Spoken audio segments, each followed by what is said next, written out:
Dipilihnya Kaesang Pangarep sebagai Ketua Umum Partai Solidaritas Indonesia atau PSI menuai beragam komentar dari berbagai pihak. Tidak sedikit pernyataan negatif muncul, baik yang ditujukan ke Kaesang maupun ke PSI. Selain berhasil menjadi Ketua Umum dalam proses serba kilat, jalan politik Kaesang dipertanyakan karena memilih partai yang berbeda dengan ayah dan kakaknya, Gibran Rakabuming Raka yang bernaung di PDIP. Pengamat politik Universitas Andalas, Asrinaldi menyebut pada faktor Jokowi yang menjadi alasan kuat PSI memilih sosok Kaesang sebagai Ketua Umum partai. Karena faktor Jokowi itu pula, Asrinaldi melihat pilihan Kaesang ke PSI ketimbang PDIP bisa dibaca bahwa dukungan keluarga Presiden Jokowi tidak sepenuhnya ke PDIP. Kaesang jadi bukti bahwa dalam keluarga Jokowi, nama Ganjar Pranowo yang diusung PDIP belum sepenuhnya diterima. PSI memang sudah sejak awal mendeklarasikan dukungan terhadap Ganjar. Namun, belakangan, dukungan itu mulai diragukan setelah PSI terlihat semakin mesra dengan Prabowo Subianto.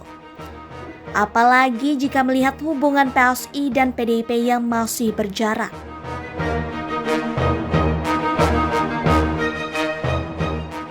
Di sisi lain, Direktur Eksekutif Kajian Politik Nasional KPN, Adip Miftahul juga melihat masuknya Kaesang ke partai berlambang mawar itu tidak terlepas dari arahan Jokowi. Dengan merestui Kaesang di PSI, Adip menilai ada dua kemungkinan strategi Jokowi.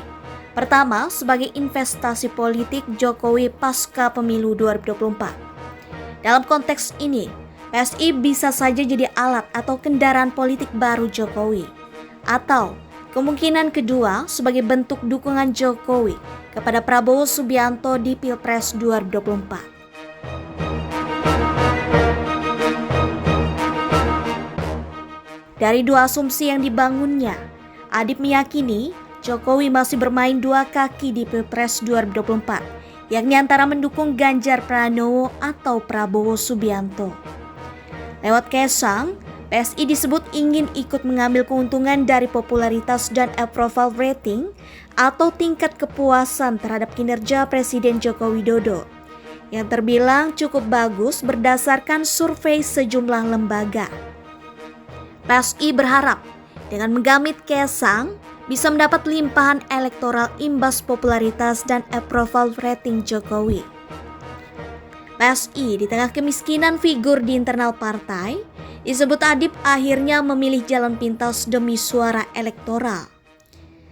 Sementara itu, Direktur Eksekutif Lingkar Madani 5 Indonesia, Ray Rangkuti menyebut penunjukan Kaesang sebagai ketum PSI tanpa kaderisasi seperti pertunjukan sulap. Dia merasa geli karena Kaesang diplot jadi ketum PSI seperti simsalabim.